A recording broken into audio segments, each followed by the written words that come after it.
तो तुला राशि वालों, नमस्कार मित्रों, जय श्री महाकाल। दोस्तों, ओम नमः शिवाय। स्वागत है आप सभी का हमारे इस YouTube चैनल पर। तो मित्रों, आज का यह ज्योतिष कार्यक्रम जो कि बेटा बंद किस्मत का ताला खुलेंगे, बनेंगे सारे बिगड़े काम, इसे नहीं देखा तो जिंदगी भर पछताओगे। 101% सटीक भविष्यवाणी, क्योंकि भगवान महादेव आपके घर पर पधार रहे हैं। जी हाँ दोस्तों, आपने बिल्कुल सही पढ़ा। आज का महाराशि फल के थंबनेल में दोस्तों, भगवान शिव जी, असंभव को संभव करने वाले भगवान महादेव बिल्कुल ही अलग हैं। ये भोले भी हैं और रुद्र भी हैं। उनको जानना सरल भी है और कठिन भी है। भस्मधारी भी है, सर्पधारी भी हैं, चंद्रधारी भी हैं। वह अन्य देवी देवताओं की तरह आभूषण और वस्त्र इत्यादि धारण नहीं करते हैं।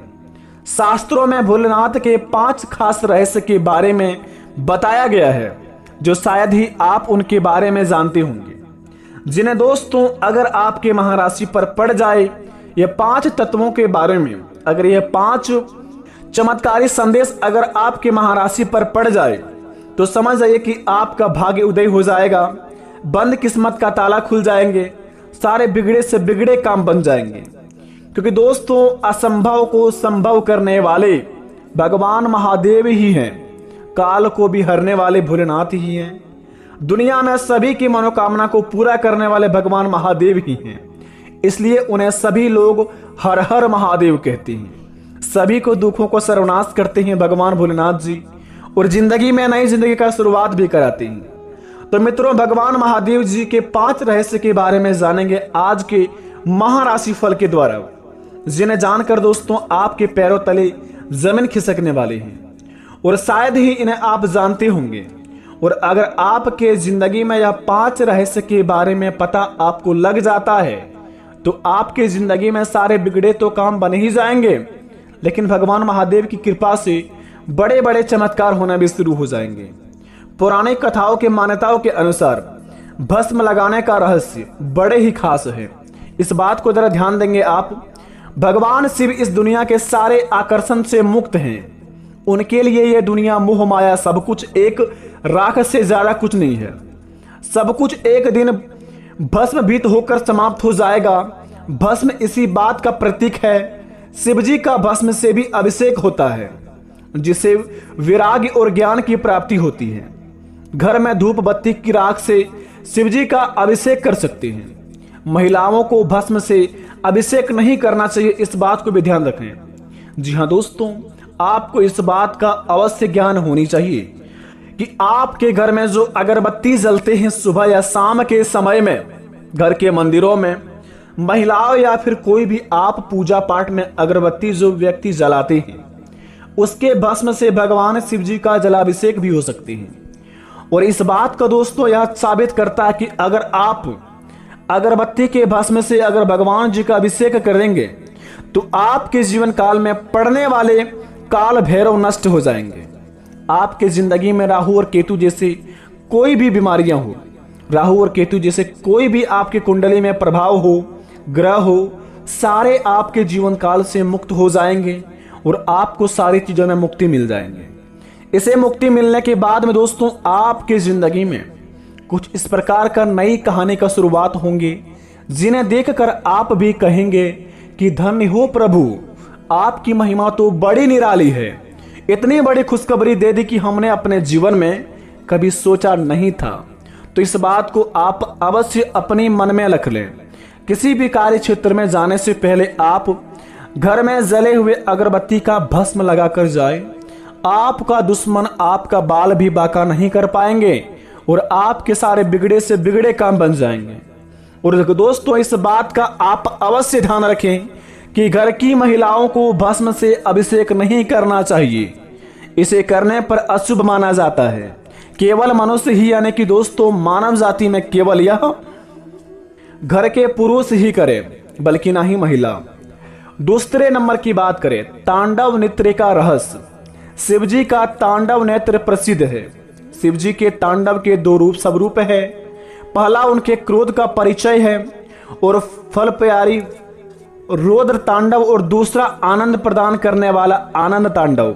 ज्यादातर लोग तांडव शब्द को शिवजी के क्रोध या पर्याय की ही मानते हैं। रौद्र तांडव करने वाले शिवजी के रुद्र कहे जाते हैं। आनंद तांडव करने वाले शिवजी नटराज शिवजी के आनंद तांडव से ही सृष्टि का अस्तित्व में आती है और इनके रौद्र तांडव में से सृष्टि का विलय हो जाता है। और इस बात का यह ध्यान रखता है कि गले में लिपटे हुए सर्प का रहस्य बड़े ही खास है। भगवान शिव जी के गले में हर समय लिपटे रहने वाले नाग कोई और नहीं बल्कि नागराज वासुकी है और वासुकी नागराज ऋषि कश्यप के दूसरे पुत्र थे। शिवजी पुराण के अनुसार नागलोक के राजा वासुकी शिव के परम भक्त थे। उनके मस्तक चंद्रमा का रहस्य आपकी जिंदगी को होश उड़ा देंगे। और दोस्तों, भगवान वासुकी नाथ के नाम से जाने जाते हैं।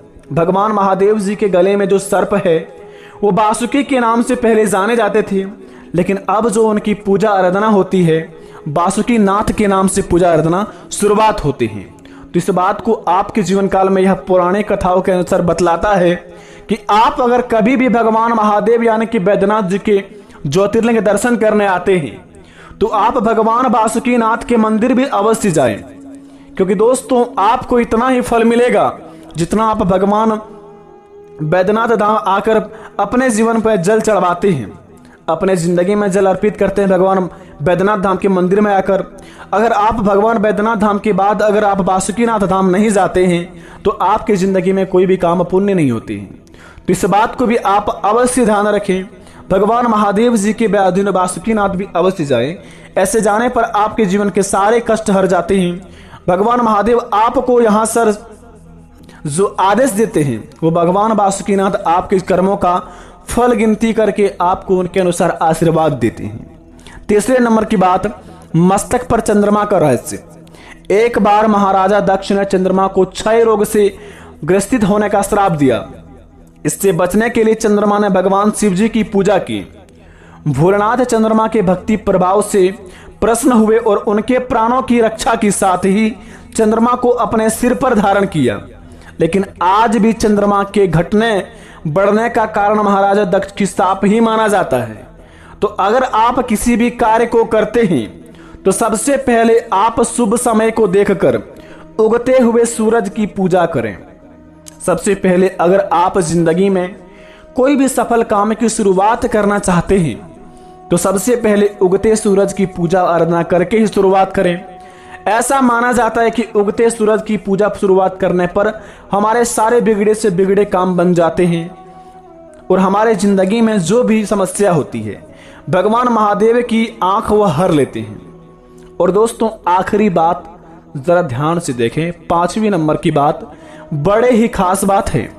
तीसरी आंख का रहस्य। एक बार हिमालय पर भगवान शिव जी सभा कर रहे थे जिसमें सभी देवी देवता, ऋषि मुनि और ज्ञानी जीवन शामिल थे। तभी सभा में माता पार्वती आई और उन्होंने अपने दोनों हाथों से भगवान शिव जी की दोनों आंखों को ढक दिया। माता पार्वती ने जैसे ही भगवान शिव जी की आंखों को ढका सारे संसार में अंधेरा छा गया। इसके बाद धरती पर मौजूद सभी जीव जंतु में खलबली मच गई। संसार की यह दशा देखकर भगवान शिव जी से देखी नहीं गई।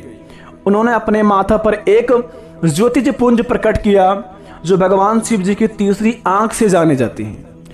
और कहा जाता है कि जब हमारे जिंदगी में कोई भी भगवान के प्रति हम बुरा सोचते हैं, जैसे कि सो दोस्तों भगवान महादेव कहते हैं कि मनुष्य जाति में बुद्धि तो सबके पास होते हैं, मनुष्य चालाकी करता है या फिर ईमानदारी वो मनुष्य ही नहीं जानती बल्कि हम सभी कर्मों के हिसाब रखते हैं।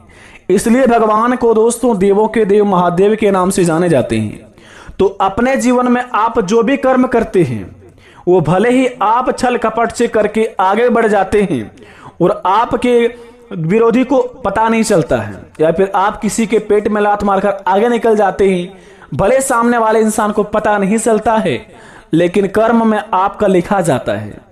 इसलिए दोस्तों कहते हैं भगवान भोलेनाथ जी कि जो प्रेम की नैया से अपने काम को शुरुआत करेगा उनका जिंदगी में कभी भी उस काम से कोई बाधा नहीं आएगा और उस काम से वह इतना लाभ कमाएगा कि जीवन भर कभी भी वो अपने जिंदगी में कष्ट नहीं पाएगा।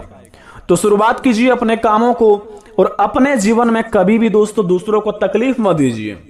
जितना हो सके मुस्कुराते हुए सभी के जीवन में प्रवेश कीजिए, सभी के आंखों में खुशी भरिए, सभी के चेहरे में स्माइल भरिए। आपका जिंदगी में भगवान भोलेनाथ जी स्वयं प्रकट होके आपके सारे बिगड़े काम बना देंगे। अब रही बात भगवान महादेव जी आपके घर कैसे आएंगे, वो दोस्तों नंदी महाराज के रूप में आपके घर में प्रवेश करेंगे कल के दिन से। आपके जीवन काल में अगर अगले 15 दिन के अंदर नंदी महाराज आपके द्वार पर आए, समझ लीजिए कि भगवान महादेव जी प्रकट हो गए हैं आपके सारे बिगड़ी बनाने के लिए। तो अपने जिंदगी में आप सारे कामों को अपने दिल से अंजाम दीजिए, आपके सारे काम पूरे होंगे। लेकिन अपने कामों को आप सही दिल से करते हैं, हमें यह भी पता है, फिर भी काम पूरे नहीं हो पाते हैं। मेरे दोस्त कहते हैं भगवान जी कि एक रेस के घोड़े को देखिएगा कि उसके घोड़े पर घुड़सवार जो बैठा रहता है बड़ी उस घोड़े को पीटता है, इतना पीटता है कि उस घोड़े के मालिक को दोस्तों अपने आप में तरस नहीं आता है। उस घोड़े को समझ नहीं आता कि हमारा मालिक हमें इतना पीट क्यों रहा है। लेकिन असल जिंदगी में देखा जाए कि उस घोड़े का मालिक उस घोड़े को जिताना चाह रहा है। इसी प्रकार आपका और हमारा मालिक भगवान ऊपर वाले हैं। अगर जिंदगी में तकलीफ दे रहा है, कड़ी मेहनत करवा रहा है, सफलता नहीं मिल पा रही है, इसका मतलब आपके जीवन में बड़ा करने वाले हैं। तो घबराइए मत, अपने कामों को आप आशीर्वाद समझिए। आपके जीवन में दुख हो सुख हो, उन्हें आप आशीर्वाद समझकर स्वीकार कीजिए। उसी समय से आपकी जिंदगी का असली कहानी शुरुआत होंगे और भगवान महादेव आपके बिगड़े से बिगड़े काम बनाएंगे। इसलिए बेटा कमेंट बॉक्स में थैंक यू गुरुजी लिखिए, तुम्हारा सारे बिगड़े काम बनेगा। धन्यवाद।